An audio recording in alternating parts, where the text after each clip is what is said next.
we're doing another interview this week, and I have one of my favorite humans on the planet here with me. His name's Tim Joe. He's an actor. You may know him from series like The Neighbors, Pitch, and most recently, This Is Us. Tim, say hello. Hey, hello, and thank you for that kind introduction. You are one of my most favorite people and a constant inspiration to me, Gavin, with the way your work ethic, your creativity, just everything about you, and your passions align with mine completely. So, love you. I don't know what to say other than I did not pay him to say all those things. Not yet. You told me afterwards. Some quick history. Tim and I had worked together on a pilot proof of concept for a kaiju comedy. It was a tokusatsu comedy, and we knew we wanted Tim just from the beginning. And that was based on, at the time, what we had seen of you on Neighbors. I mean, when I caught wind of that show, a friend at the gym was like, "Oh, I'm making like this Power Rangers comedy type of thing," and I didn't. It was one of those things when you hear the idea that I was like, I would die. How much can I pay to be a part of this? And then when my friend was like, "Oh, I'll throw your name out to my buddy. Maybe he'll be interested." And when it was reciprocated, it was just. Well, that's how we felt. We're like, wait, this Tim Joe guy wants to do our crappy little show? Oh, yeah. Hopefully one day we will put spandex back on and save the universe. Oh, we must. Yeah. Well, on the acting, I wanted to go back with these creative interviews. I'm always really interested and inspired about the leap from normal civilian life when you're a kid and you have these dreams into, doing what you're doing. So I wanted to ask, where did you grow up and how did you end up from there to the life you're in now? Well, I grew up in Mesquite, Texas. And as you can imagine, I was the only kid that looked like me growing up. And which, my love of animation and my own assessment of myself almost brings that back to I had never seen myself on screen or anyone that looked like me or anyone that sounded like me or my parents or anybody. But it was on these cartoons when I went to the credits at the very end, I would see these names that I recognized, like the last names, like Kim's, Joe's, Lee's. And so there's something that I felt an ownership over when I saw cartoons, is that a lot of people that look like me work on these cartoons that I love. And I really feel like that sort of permission and ownership that cartoons gave me really led me in a way to aspire to whatever I saw on a screen as feeling accepted, or Wow. If not only accepted, but I could feel like I could do anything. Like part of something, yeah. Be part of something. So that being said, at what age were you like, I'm going to, like, I want to make that stuff, or I'm going to go try to be in stuff, or when was it like a serious thing? Well, a funny little nugget about my life is that my mom had heard from a friend that you could make a little extra cash by putting your kids into modeling. Mm.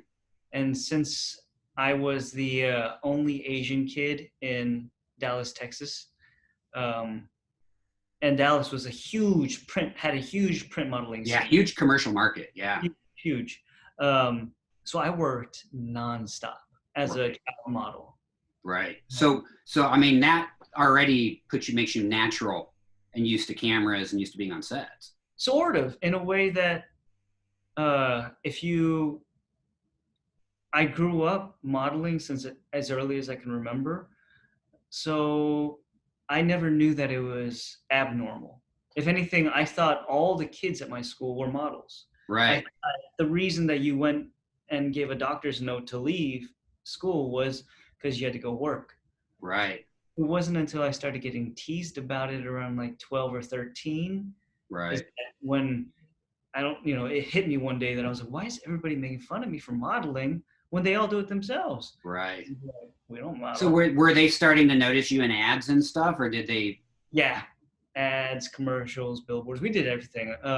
If you look at like any Disney, any J.C. Penney catalog or Dillard's catalog from like the mid '90s, you know, or in the '90s, if there's always going to be an Asian kid somewhere in the kids section, Right. and That's you. Oh wow. So I'm gonna get on eBay and buy some old JCPenney catalogs and see yeah. what I can find. What's the like the most embarrassing ad you think you did? Huh. I remember I had my first kiss while modeling. So for me, as Wow. a kid, that was embarrassing. Yeah.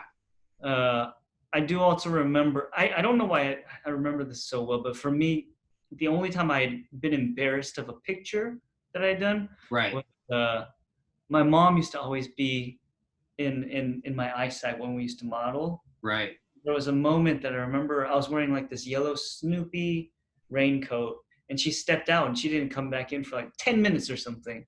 But I remember I wanted to cry during that whole shoot.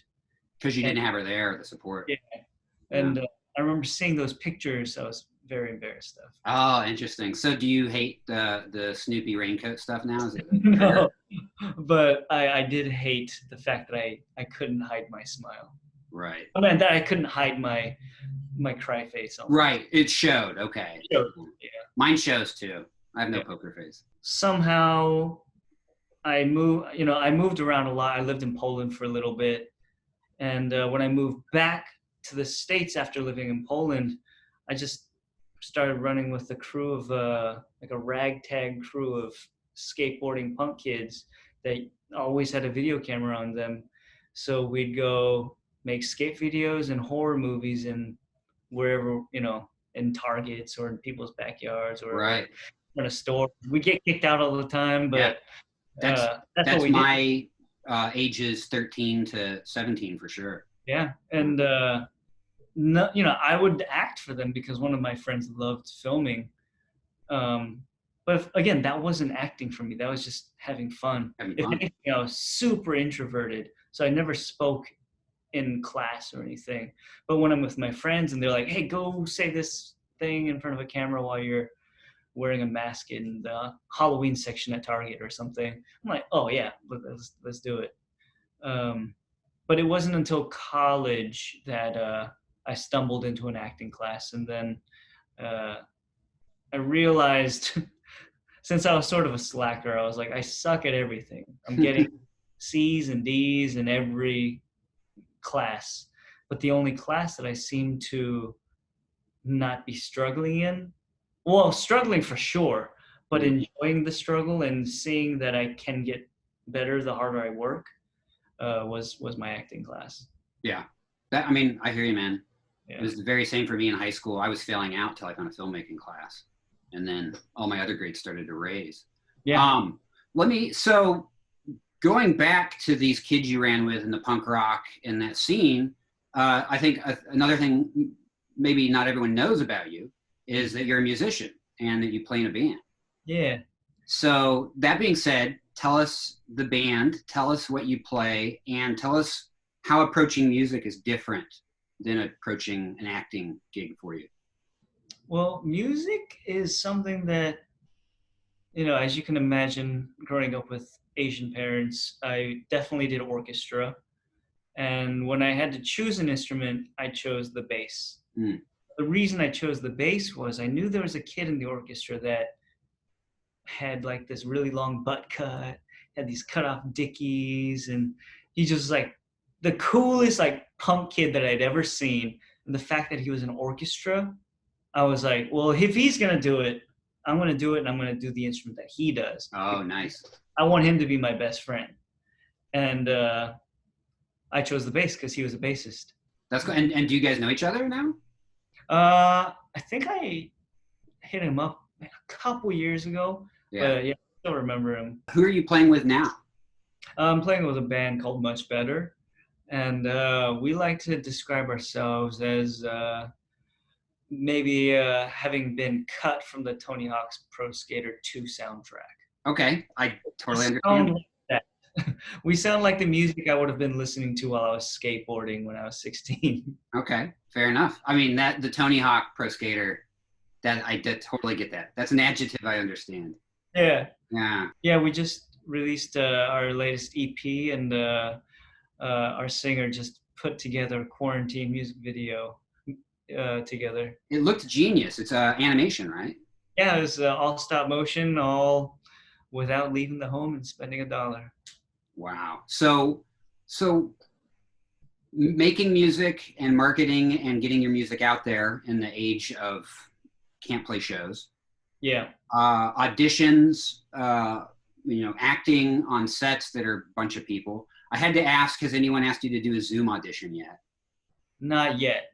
Not You yet. usually do self tapes and stuff, right? Oh yeah, yeah. I've actually gotten a lot of jobs over self-tape, but yeah, I fluctuate between loving to be there in person or loving to craft like my perfect take. Right. So will you torture yourself and do your tape over and over and over again? I did. I used to Yeah. all the time, but now my wife is my reader, and her Okay. She polices you? she can only do about two or three until she starts flubbing the lines and losing interest and dozing off. So That's good. It keeps you it keeps you like focused on that yeah, first. I have to be 100% ready to go when I say let's film. Yeah. Wow. But the difference between music and acting for me is music.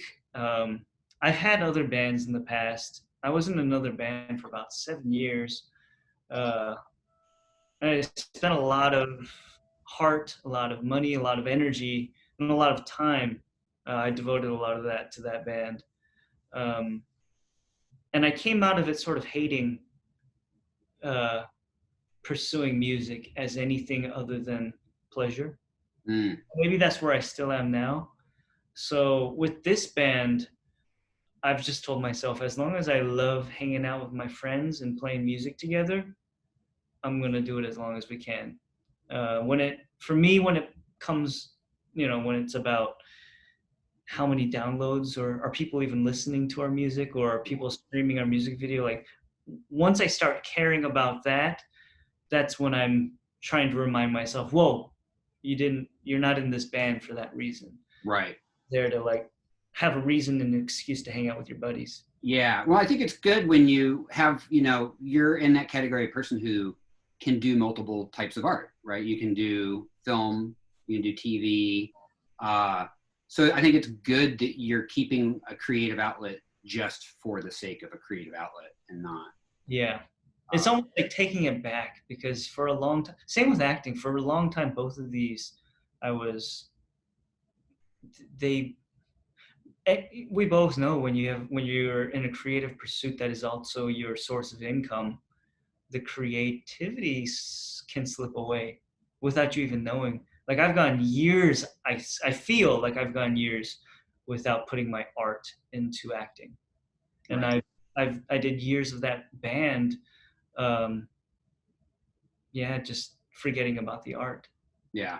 It is, especially in this town, and especially when you're looking at paying the rent. It's easy to forget things. And it's also really easy to beat the hell out of yourself over choices. Yeah. Yeah. Because if it's not for money, sometimes you're doing it for like your principles and your belief system. So sometimes like I make acting choices because I believe that this character needs to be like this because the society needs it. But then I'm like, wait, what was intended in this story? What's the best way to serve this character instead of my own agenda? And so I'm always trying to take myself back to what the core of what the real soul of whatever character I'm playing is versus my Ask, agenda. yeah, I was going to ask that because you, like I said, one of my favorite things about you as a performer is you make really interesting choices. And I was going to ask, when you pick up a script and you're reading it for the first time, and this is a character you're going to play, how does that journey start?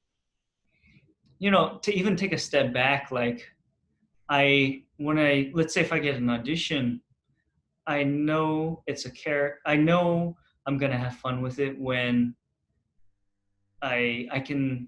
when it's fun reading an audition and the ideas are popping, that's when I feel like it's a character that I am excited. When it's a character that I'm excited to play, I know the decisions that I want to make with it. Not to say that the ones that I am, clueless about, not that those aren't something, but I guess there are those two types of scripts that I get. Ones where I know instinctually all the fun directions that it can go, and then I've got the super challenging ones where it's like static, Right. TV noise, whatever, when I read and I have no clue. Right. But some of these have been the most exciting jobs I've ever had. I was gonna say, yeah, those when you're coming out of it and looking back, sometimes the best ones, right? Yeah, I guess it's funny because maybe I'm convincing myself that the ones that I know which direction to go are the emotions that I don't have to dig too deep for, or the soul of a character, something that's very close to who I am. But the only way to do the ones that I draw a blank with are to dig deeper into myself, instead of digging deeper into that character, but digging deeper into myself and searching for what inside me can connect with this character's journey, or his Yeah. mental state. And those tend to be more exciting, I guess, because it's so scary. Right. Yeah, and you're finding new territory within yourself. Yeah, and then you ultimately emerge a little differently yourself.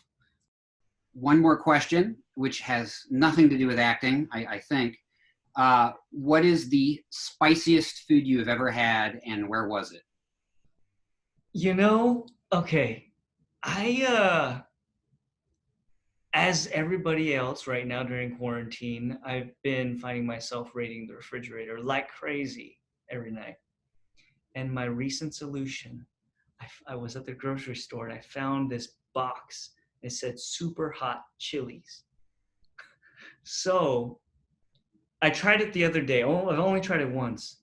But the other night, I just kept going to the kitchen. I'm like, I'm hungry, I'm hungry, I'm hungry. And my wife was like, eat the chili. You try a chili that you got. And the chili box is full of Buchalokias, Carolina Reapers, Oh no. Trinidad Scorpions, and Scotch Bonnets. I don't know what's what, but I shaved a couple pieces off of like this big fat red one, which I think was a Buchalokia. And so the spiciest thing that I've ever eaten was here in my kitchen during quarantine to keep me from wanting to snack more. Wow. I could not have asked a better question. It was so spicy that my teeth were hurting. Oh. We got to get this quarantine over with, because I don't want you to be in the hospital with, I don't know, chili overdose. Yeah. Well, Tim, thank you so much, my friend. We could talk all night, and I would definitely be entertained by it. So I look forward to seeing you in whatever comes next. Do you want to tell people where they can find the band and find you on social medias? The band is called Much Better. Our Bandcamp is, I think, Much Better Band on Bandcamp. And then on the social medias, I'm just Hello Tim Joe. That's pretty simple. Well, hello, Tim Joe, and goodbye, everyone, and goodbye, Tim, and thank you so much, man.